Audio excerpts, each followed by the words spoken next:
I'm here at the Michael Joseph Center where Safaricom have just released their full year results dated March 31st, 2018, where they have increased their net income by 14.1% to register a profit after tax of 55.29 billion shillings.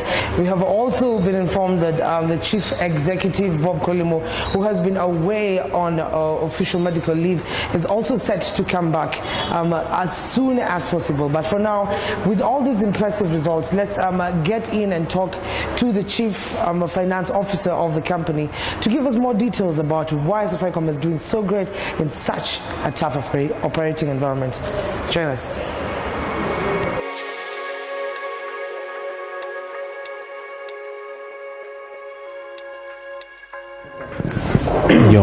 The height is okay? Yeah, so basically you can tell us those very impressive results in such a tough operating environment. How did this happen and what are the numbers for 2018? It was indeed a very tough environment last year. The GDP growth had really slowed down. We had droughts. We had the availability of credit, which is very restricted, and then a prolonged election which stifled the normal economic flow of the country.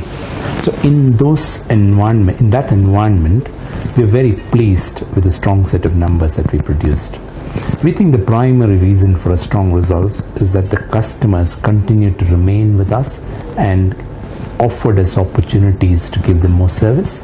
So in the year we added 1.4 million more customers, and we now have 29.6 million customers. In fact, I say 29,580,185 customers. So that's how we look at our customers. In terms of products, M-Pesa continues to give us revenue growth. 38% of the growth for the year came from M-Pesa. 35% came from mobile data, and new products, especially the home product, has started really delivering as well. So it's a combination of the enhanced portfolio now delivering towards the future, which helped us be resilient in this tough year. All right. Going forward to 2019, you've mentioned a huge amount of investment in infrastructure. Maybe you could give us more details on that. And on the home fiber, how far are we on that? And what's the growth prospects going forward? So we continue to invest in this country because we think if we continue to invest, we will give better customer service and better products to the consumers, and that's the foundation for future growth. So we invested this year 36.4 billion shilling. Next year again we will invest between 35 to 38 billion shillings. In this year we channeled a lot of investment to improve the data capabilities. So we added 550 4G sites, some 650 3G sites, and just continue to make the data network stronger, better. In fact, our data speeds are comparable and in some cases even better than some of the developed nations around the world. And Ookla testing and P3 testing and many independent agencies have continuously certified this. The other places where we would invest is into data analytics and IT space. This year we've invested a fifth of our capex in IT, and that is to say that the future revolves around big data, customer analytics, and so on and so forth, which helps us then start tailoring the product to suit the individual customer rather than broad brushing them. And you're right, on the fixed front, we did invest significantly in the previous year. 11% of our capex was spent on fixed data enhancement to make our network even wider and deeper in terms of reach, and we'll continue to invest in that space as well.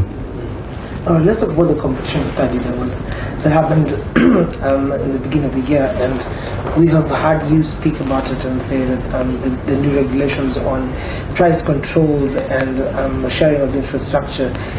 What is Safaricom take on this?